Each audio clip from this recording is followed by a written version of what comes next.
Okay, hai Assalamualaikum dan pagi. Okay, so di video kali ini, sesi webinar kali ini topik agak menarik sebab pada asalnya saya macam tak berminat nak share topik ni sebab saya semacam benda tu PNC lah. Tetapi bila saya fikir baik betul-betul, mungkin kisah saya ni anda boleh ambil iktibar dan juga buat sesuatu. Okay, prepare sesuatu. Okay, topik untuk sesi kita hari ni adalah aku positif COVID-19. Okay, so sesi saya terus start lah untuk kita punya sesi AB Live ini. Okay, so let's say bagi anda yang tonton sesi ini di FB personal saya, pastikan anda add friend saya, follow saya supaya bila saya share sesuatu, anda akan dapat notification juga. And then jika anda tengok di YouTube, boleh juga untuk consider to subscribe supaya bila saya share something yang best, anda dapat notification insyaAllah. Okay. Okay, so saya rasa, okay, the last part, muka saya bercahaya sikit, okay, dapat terang. Audio saya jelas. Okay, so saya rasa saya dah start. Bismillahirrahmanirrahim. Okay. Okay, so saya akan fokus kepada anda. Bagi saya 1 minit sekejap. Okay, so hopefully saya pun tak nak buat video ni terlalu panjang. Saya just nak pastikan video ni just nice lah. Tak terlalu panjang, tak terlalu pendek. Tetapi message tu sampai kepada anda insyaAllah. Okay. So bagi anda yang tak mengenali saya, nama saya Khairul Iqbal. Saya bisnes core saya yang paling utama adalah bisnes pemborong tudung lah. Di bawah brand Cantik Persil. Okay, situ sajalah pasal saya. Okay, bismillah. Okay, so kat sini saya nak share dengan anda kan. Okay, so benda ni ramai yang tak tahu kecuali family terdekat lah juga kawan-kawan. Tapi saya sebenarnya saya nak share juga pada anda yang Allah bagi kesempatan untuk anda tengok video ini. Okay, so sebenarnya beberapa minggu yang lalu, I think last month kot, sebenarnya benda ni baru lagi. Saya, okay, dia asalnya macam ni, macam mana boleh masuk saya disahkan COVID-19. Okay. Sebenarnya kalau ikutkan jadual saya setiap hari, saya dengan isteri saya, kami yang selalu bersama teman-teman saya sebab kami buat bisnes sama-sama. And then sampai 1 minggu tu, 1 minggu okay, ni belum masuk hospital lagi ni. 1 minggu tu saya dah start batuk-batuk, saya start macam nak demam. Saya sebenarnya orang yang susah nak tak sihat, susah nak demam. Sebab apa? Saya Alhamdulillah saya sihat, tapi once saya sakit, saya betul-betul sakit. So masa tu saya rasa tak sedap badan. Tapi saya rasa ingat demam biasa. Sebab apa? Sebab sebelum saya batuk tak sihat tu, sebenarnya kami terpaksa ke Penang. Sebab apa? Sebab kakak kandung saya nak kahwin. So dia perlukan seni kilat as a wali. Padahal juga ada beberapa urusan keluarga berada di Penang. So masa kat Penang tu okay, tak ada apa. Sebenarnya okay. Tapi bila kita start balik kat sini, balik kampung, balik ke KL, suddenly saya rasa macam tak apa okey lah. Sebab masa kat Penang tu, saya dia memang orang Penang. Dia bagilah saya cubalah test air air macam bukan teh masalah, teh something lah yang memang pure pada Penang. So saya pun tak pernah minum. Kita minum lah rasa lah. So macam nak try minum, lepas tu minum waktu petang ke macam tu, lepas tu saat malam badan saya start rasa panas. Sebab bagi saya benda normal. Sebab apa? Sebab sebelum ni saya biasa suka minum air teh masalah. So teh masalah ni biasa badan rasa dia akan start terkentut, badan rasa macam panas sedap. Tapi sampai dekat beberapa hari, walaupun kat ni balik Ampang, badan saya rasa macam tak bersedap, macam panas macam. And then sampai saya start batuk, demam pun on off, cari makan tak ada. And then saya risau lah. Sebenarnya saya ni tak suka sangat pergi klinik, tak suka sangat jumpa doktor, tak suka sangat pergi hospital lah senang cerita. Saya tak suka ubat sangat. Saya paksa pergi ke klinik. Kita pun pergi ke klinik. Saya pergi klinik dekat Setiawangsa sebab rumah saya dekat Ampang. Pergi dekat klinik dekat Rosyad Mat tu. Dah pergi. Doktor bagilah bagi ubat. Dia tak syak apa-apa lagi. Cuma masa tu dia cakap macam saya punya lelah dia start datang balik disebabkan demam saya tu. So dia pun start lah bagi saya punya yang spray tu kan. Sebab saya sepanjang saya membesar, saya sihat. Alhamdulillah, tak ada masalah. Saya okey je. Cuma memang daripada kecil, saya tak ingat masa umur saya berapa, memang saya ada lelah sebenarnya. Tapi bila dah besar tak ada apa.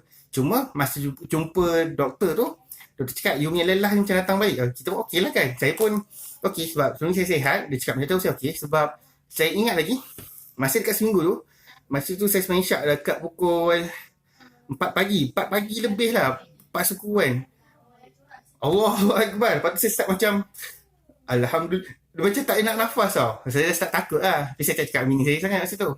Lepas tu dah jumpa doktor semua. Start lah belajar ambil tu balik kan. And then sampai ada, saya tak ingat malam bila. Malam tu wife saya dia bising-bising. Dia cakap, dia ajak lah so pergi hospital Ampang. Saya pun pergi hospital Ampang. Dah pergi hospital Ampang. Lepas tu masa kat ICU tu, dekat luar lah kan. Dia cakap saya ada lelah semua nak dapatkan gas untuk hilangkan tu. Lepas tu saya pun lepas masuklah ICU kat hospital Ampang.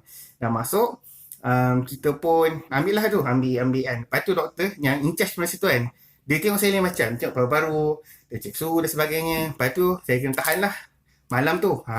Hanya pada asal daripada malam tu hanya nak dapatkan gas sebab saya punya batuk dan nak bernafas pun dah susah. Tapi doktor tengok lain macam, saya ditahan dekat hospital Ampang. Masa ditahan kat hospital Ampang tu, saya tak ingat. Sebab benda tu, semua benda tu berjadi mengejut. Saya rasa dekat 2 malam ke 3 malam ke macam tu. Lepas tu saya buat swab test juga dekat hospital Ampang. Lepas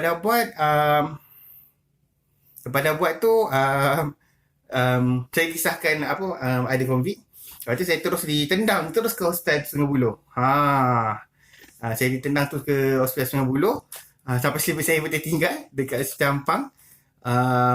Di situ lah. Mula saya ditahan dekat ward biasa.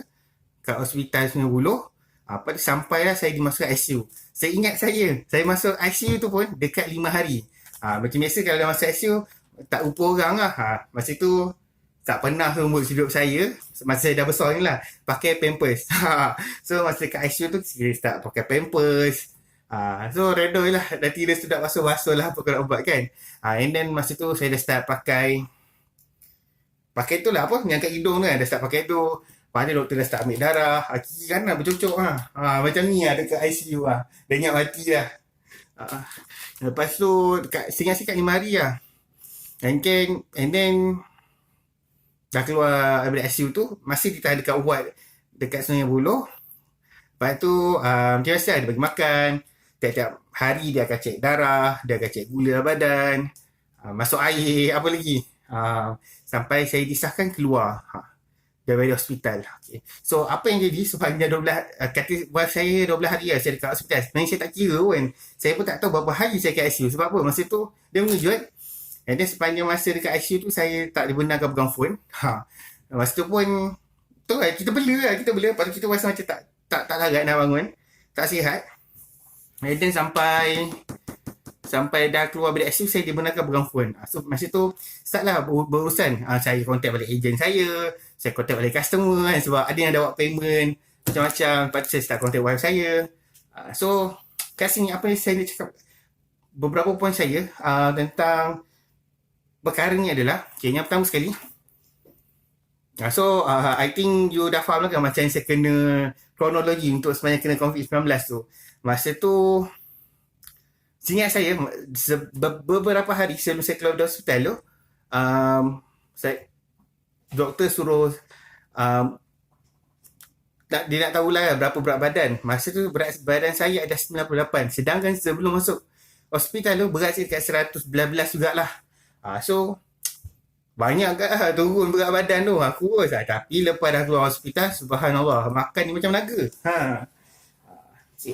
So, kat sini, poin saya adalah, sepanjang apa yang berlaku dalam 12 hari saya dekat hospital tu, sebenarnya banyak benda yang Allah tegur saya. Which is benda ada impact pada business, ada impact pada personal life saya. Pastinya pada business, banyak yang terganggu lah. Sebab apa? Sebab yang pertama sekali, bisnes saya ni, saya anggap dia masih lagi baby. Sebab kita dalam fasa nak berkembang. Fasa dalam nak dapatkan staff, fasa dalam kita nak automatekan bisnes kita. So, bila kita as a business owner, something happen kat kita, bisnes kita akan terganggu. So, point dia sekarang adalah, okay, pastikan kita bila berniaga ni kan, belajar untuk menyimpan. Pastikan daripada keuntungan kita tu, kita allocate untuk cash reserve. Cash reserve ni maksud adalah simpanan untuk bisnes kita sahaja. So, poinnya adalah untuk bisnes cash reserve yang berbeza, untuk personal life cash reserve yang berbeza. Sebab benda ni saya belajar daripada seorang sahabat saya. Dia pun sekarang jadi partner saya juga. Apa yang jadi, masa the first PKP, first year tu, dia masih boleh senyum walaupun PKP. Sedangkan masa tu, dia ada beberapa orang staff yang perlu dibayar gaji, kedai kena bayar dan sebagainya. Sebab apa? Sebab dia ada cash reserve. Masa tu saya contact dia, saya tanya dia, okey je, tak risau ke kan, COVID ni kan, PKP, bisnes tengah slow. Tapi dia cakap, aku masih boleh bayar. Sebab apa? Formula dia, kalau dia ada satu staff, dia akan save gaji budak tu selama 3 bulan. So anything happen pada bisnes atau budak tu tak perform, dia tetap boleh bayar gaji. Dia tetap boleh bayar overhead bisnes dia. So dari situ saya start belajar. So apa yang jadi, sebenarnya saya dekat hospital, Alhamdulillah masa tu income kita macam dah terhenti lah kan. Sebab apa? Saya adalah the main income untuk syarikat. Sebab saya masih uruskan lagi. So masa tu kita belah ada team sale.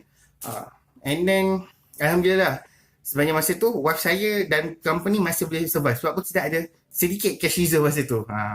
So poinnya yang pertama adalah pastikan anda ada cash reserve anda. Sebab apa? Cash reserve ni akan selamatkan banyak perkara dalam bisnes kita. Sebab tanpa cash reserve, sebab tu kita kan, ada setengah company dia tak nak tahan, tu yang akhirnya tutup. So dengan cash reserve, kita kena spend. Kalau apa yang saya bilang dengan Abdul Basit, contoh, kalau kedai kita 2,000 sebulan, kita dah kena fikir macam nak nak simpan untuk setahun. So 2,000 darab ke 12 bulan, jadi kalau bukan silap saya 24,000. So kau boleh tidak ada awal-awal untuk per annum punya overhead. So kat situ, anything happen to business kita masih lagi boleh bertahan. Sebab kebanyakan usaha-usaha kita, dia tak ada cash reserve. Dan kita ada satu kajian, saya tak ingat apa sumber dia. Rakyat Malaysia, dia tak ada simpanan walaupun RM1,000 untuk satu fund kecemasan bila apa-apa jadi kat dia. So poin saya yang pertamanya adalah pastikan anda ada cash reserve. Cash reserve ni baru untuk bisnes belum lagi untuk personal life kita. So pastikan daripada perbelanjaan kita ada simpanan untuk masa depan. Kalau bagi yang ada anak, untuk anak. And then ada yang untuk perkara-perkara lain juga. So poin yang pertama yang paling penting yang saya nak tekankan adalah pentingnya ada cash reserve. Tanpa cash reserve, you are in big trouble sebenarnya. Bila especially bisnes kita saya tengah ada masalah ataupun something happen macam PKP ni kan, tak ada siapa yang minta. Okay, tu yang pertama sekali. Yang kedua, okay, for your information, sebenarnya saya sebelum ni saya adalah ejen takaful. Saya pernah jadi ejen takaful untuk Prudential dan juga untuk Etika Takaful. Tapi biasalah masa kita tengah susah, kita tak boleh nak bayar polisi lah. Tapi bila sekarang dah jadi, kau dah masuk hospital, kau dah takut mati, kau takut bila something happen to you, tak ada apa-apa untuk keluarga kau, especially bagi yang ada anak dan juga ada isteri. Macam mesti kita dah start ada kesedaran lah. So bila saya dah keluar dari hospital, ada kawan saya ni approach juga untuk ambil insurans takaful. So bila kita tanya-tanya baik, rupanya bagi yang dah positif COVID-19, bukan senang kau nak dapat perlindungan takaful atau insurans. Tetapi kalau kita tengok, kalau sebelum kena, InsyaAllah tak ada masalah. Banyak je company-company yang ada sedia plan-plan untuk polisi yang best-best lah. Tapi bagi yang dah kena, nak apply insurans, nak apply takaful, bukan mudah nak dapat. Okay, so untuk poin saya yang kedua adalah pastikan anda ada perlindungan takaful. Tak kisahlah medical card ke ataupun submission yang tinggi. Mungkin sekarang orang panggil hibah takaful. You should ambil. Sebab apa? Sebab let's say kalau ada berlaku anda sakit yang menyebabkan 36 jenis penyakit atau yang menyebabkan kematian, sekurang-kurangnya ada sesuatu untuk keluarga. Masa tu masa kat ICU lah kan, kita dah ingat mati, ya Allah tak larat dah. Saya fikir kan, macam mana family saya, mak saya, adik-adik saya tak tinggalkan apa-apa pun untuk diorang. Isteri saya, kalau saya dah tak ada nanti kan, macam ni nak survive, nak bayar hutang bisnes, hutang personal dan sebagainya. So bila saya sedar bagi, tapi sekarang benda dah terlewat. Sebab apa? Saya dah positif dan benda tu cubalah apply mana-mana takaful pun. Bukan mudah. Dia boleh tapi bukan mudah. Tu sekarang saya tengah dalam tempoh berehat di mana saya cuba dengan salah seorang sahabat saya, AIA. Dia cakap kalau kena ambil takaful boleh, tak ada masalah, perlindungan ke apa-apa untuk medical card ke, tapi kau kena tunggu dalam masa 6 bulan selepas hari kau keluar hospital. So saya sekarang dalam tempoh bertenang lah untuk menunggu. Okay. Itu poin yang kedua lah, pastikan anda ada perlindungan takaful ataupun insurans. And then yang ketiga adalah, so benda ni antara benda yang penting guys nak tekankan. Okay, Alhamdulillah, sebenarnya 12 hari saya dekat dalam hospital tu, walaupun saya dalam keadaan yang tak larat, Alhamdulillah, untuk bahagian bisnes saya, masih lagi boleh run dengan smooth. Antaranya adalah, sebab saya dah ada website saya sendiri, di mana dalam tu, kalau sesiapa nak jadi ejen saya, diorang boleh purchase diri kat situ dan sistem akan bagi maklumat. Dan Alhamdulillah, ada closing dalam tu. Tu yang pertama. Sebenarnya, honestly, nak jadi ejen saya untuk bisnes pemborong tudung, dropship RM99, reseller RM299, dia adalah harga yang sangat mahal, agak mahal sebenarnya untuk kita close by automation sebenarnya. It's not easy. Tapi Alhamdulillah, sepanjang masa tu, berlaku juga closing. Tu yang pertama. Yang kedua, sebenarnya saya dalam hospital juga, sejujurnya 12 hari tu, bisnes saya terhenti. Sebab tim saya pun tak boleh buat kerja. Dan juga masa tu, puas saya pun kena COVID juga. Cuma dia tanpa simptom, saya dengan simptom. Lagi teruk saya lah. Dia sampai kena kerja dekat MIPS, kena tahan selama 4 hari kalau bukan silap saya. 3 ke 4 hari juga. So saya dekat hospital Singapura, dia pula, masa saya keluar dari hospital, dia pula masuk MIPS 4 hari. Sebab dia dah swab test dan disahkan positif. Cuma tanpa simptom. So, apa yang jadi selama 12 hari tu? Yang pertama, masih berlaku proses closing. Yang kedua, ketika mana saya kat hospital, website saya masih lagi mendapat leads. Maksudnya ada orang daftar untuk dapatkan maklumat tentang produk, tentang menjadi ejen. So, point saya kat sini adalah, pastikan bila kita buat bisnes sampai betul-betul kita dalam tahap cepatnya berkembang. Sebab apa? Kalau kita lambat berkembang, semua benda kita buat sendiri, bila something happen kat kita, tak kisah kita sakit atau kita tak ada terus dalam dunia ni, macam mana keadaan bisnes tu? Macam mana pendapatan tu boleh dapat lagi? Dan saya Alhamdulillah, ketika mana saya dekat hospital tu juga, banyak income daripada affiliate saya masuk. Sebab apa? Sebab saya daripada bisnes, saya ada bisnes tudung, saya ada produk digital saya sendiri, saya juga ejen affiliate lain. So kat sini kan, apa yang buat saya sedar adalah, yang pertama sekali, sepanjang saya kat hospital, pentingnya saya untuk pastikan bisnes saya ni cepat berkembang sampai ada tim dalam dia. Walaupun saya tak ada, bisnes tu tetap boleh run. Saya ambil contoh case study yang terdekat saya. Ada seorang sahabat saya, abang, ibarat macam abang bagi saya, sekarang dah jadi partner. Walaupun ayah dia masih meninggal, dia ambil masa 3-4 hari juga nak comeback dalam bisnes dia. Tapi bisnes dia tetap boleh run. Sebab apa? Dia ada staff, bisnes dia tetap boleh run. So cash flow dalam syarikat tu masih terus, masih lagi bergerak. Itu yang pertama. Di satu masa wife dia tengah bersalin, dia jaga anak semua kat rumah, tak datang office pun, just monitor daripada jauh je lah. Dekat seminggu kalau bukan silap saya, Alhamdulillah bisnes dia tetap boleh run. So kat situ kan, masa saya kat hospital, saya berfikir kan, oh penting aku kena ada team cepat dalam bisnes aku. And then saya fikir juga penting juga supaya aku ada sistem untuk uruskan bisnes aku. Sebab kalau kita tak ada budget ataupun tak nak invest kat manusia, kita kena invest kat sistem. Sistem ni lebih daripada teknologi lah. Mungkin website, mungkin sesuatu yang bagus. Sebab apa? Kita nak kurangkan penggunaan manusia dalam sistem model bisnes kita. Tapi kalau model bisnes kita lebih sesuai pada menggunakan manusia untuk menggerakkan bisnes kita, so you should invest cepat dan train cepat tim kita untuk uruskan bisnes kita.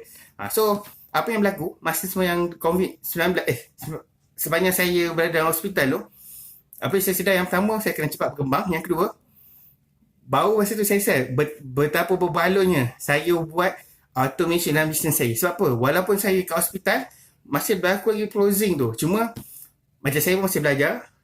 So, benda tu result tu tak maksimum lah. Masih lagi slow. Tapi skopnya ada. So, kat situ buat saya sedar, aku kena buat lebih bagus lagi, lebih baik lagi untuk set up bisnes aku. So, penting untuk anda buat automation. Sebab tanpa automation, apa-apa jadi kat kita, income kita pun terjejas. Contoh macam saya sendiri kan, saya memang full time business, saya tak ada income lain daripada bisnes. So kalau itulah bisnes kita, pastikan dia cepat berkembang, pastikan buat automation cepat. Okay, itu yang kedua. Yang ketiga, okay, dia macam ni, benda ni siapa insurans, dia akan selalu bercakap dalam dunia ni. Okay, sekarang kita buat active income, di mana kalau kita buat, kita dapat. Tapi kita tak ada, bila sampai pun kat kita dah tak ada income dah. Contoh, sekarang kalau saya masih lagi jadi tukang urut, saya mengurut orang. Kalau lah saya cacat, saya hilang jari saya hilang tapak tangan saya hilang tangan saya, macam mana saya nak urut? Faham tak? So, kalau kita ada satu pendapatan pasif, walaupun kita tak bekerja, duit tu masih masuk, itu lagi bagus. So, apa yang saya sedar, masa saya dekat hospital, pentingnya saya kena betul-betul serius dengan apa-apa benda yang boleh buat passive income saya. Walaupun sehari RM1 dapat. Sebab apa? Sebab masa saya kat hospital tu, bila saya tengok email lah. Sebab benda yang paling seronok, email yang paling seronok, kita nak tengok adalah tahniah anda telah buat jualan. Tahniah komisen anda telah dibayar. So, masa bila saya tengok balik kat email saya rasa macam, ya, aku kena buat betul-betul benda ni. Sebab apa? Kalau aku tak betul-betul, siapa nak sara? Siapa nak bagi aku duit? Kalau bukan diri aku sendiri. So, poin saya kat sini adalah, yang pertama, pastikan bisnes anda cepat berkembang. Ada tim. Yang kedua, pastikan bisnes anda dalam keadaan automation. Mungkin melalui sistem ataupun manusia. Yang ketiga adalah, kita kena cepat generate duit sampai duit tu boleh bekerja untuk kita. Walaupun kita tak bekerja. Macam saya, passive income saya lebih kepada program affiliate saya lah. Kebanyakan dalam negara lah. Okay, so tu antara 3 poin saya dalam video ni untuk saya share dengan anda. Yang pertama sekali adalah, adakah cash reserve untuk protect income you? Apa-apa jadi kat you, sekurang-kurangnya ada satu saving yang boleh buat business you survive, yang boleh buat personal life you punya cost of rent, bayar rumah, bayar kereta, kalau ada anak-anak kan, tadika dia kapal, boleh selesai. Itu yang pertama. Yang kedua, penting yang pelindungan insurans atau takaful. Penting ada medical card, penting juga ada hibah takaful dan sebagainya. Yang ketiga adalah, penting kita dalam bisnes kita itu, dalam fasa berkembang, adanya manusia dalam tu, dan juga ada automation. Okay? So, ini antara benda yang saya belajar lah, sepanjang saya dalam hospital hari tu. Banyak kan, bila lagi satu, bila kita tengah sakit, kita akan ada state of mind untuk berfikir untuk muhasabah diri. Banyak benda yang kita kena selesaikan cepat sebelum aku dah tak ada nanti. Okay? So, saya rasa itu sahaja kot perkongsian saya untuk video kali ini. Sebab bagi saya, video ni kenapa penting juga saya share. Ramai orang, bila pasal kesihatan, dia tak begitu jaga pada waktu dia muda. So, apa yang jadi masa dia tua, dia start sakit, dia start okey. Sebab dulu bagi saya kan, tak apalah aku tak makan, tak apalah aku tidur lambat sampai 2-3 pagi, ada juga masa sampai aku tak tidur. Actually aku ada duit untuk aku buat apa yang aku nak. Tapi bila sampai saya dah kena COVID hari tu, bila saya fikir balik lah kan, why not kita jaga kesihatan kita, on the same time kita buat apa yang kita perlu buat. Pengorbanan tu penting, tapi jangan sampai cross the border. Sebab badan kita ni dia ada limit. Masa muda-muda, mungkin okey lah. Tapi bila start umur kita dah berumur, mungkin start 45, 50 ataupun 30 kan. Badan kita dah start ada simptom-simptom nak ada penyakit-penyakit yang pelik. Nampak tak? So, sebenarnya mencegah lebih baik daripada mengubati. Sebab kos nak mengubati sangat-sangat mahal. Contohnya saya sekarang, lepas dah keluar dari hospital, setiap pagi saya kena mencekik banyak gila suplemen. Itu isteri saya paksa. Dan saya tak makan. So, kita makan pun kita fikir panjang. Sebab apa? Untuk kita sihat, supaya kita boleh gunakan badan yang Allah bagi amanah ni untuk menggunakan dia yang terbaik, insyaAllah. Okay? So, saya rasa itu sahaja untuk sharing saya untuk hari ini. Semoga bermanfaat. Semoga jaga SOP, jaga kesihatan anda, dan juga jaga bisnes anda baginya buat bisnes betul. Okay? Itu sahaja dari saya. Jika anda tengok di YouTube, pastikan subscribe, like, komen dan share channel YouTube Khairul Iqbal. Jika anda tengok video ini di FB personal saya, pastikan anda follow dan add friend saya. InsyaAllah, jumpa anda di video seterusnya. Assalamualaikum dan pagi.